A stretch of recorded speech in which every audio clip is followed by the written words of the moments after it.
ভাড়াটিয়া পরিচয়ে স্বর্ণ হাতিয়ে নেওয়া প্রতারক চক্রের 2 সদস্যকে গ্রেপ্তার করেছে র্যাব।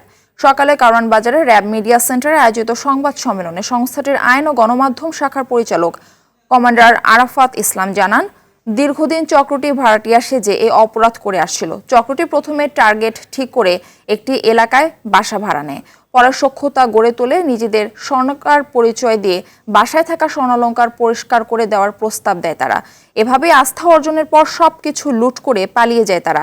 নির্দিষ্ট অভিযোগের ভিত্তিতে চক্রের মূল হোতা আলী হাসান সোহেল সহ তার সহযোগী এক নারীকে নরসিংদী থেকে গ্রেপ্তার করা হয় বলে জানান কমান্ডার আরাফাত ইসলাম।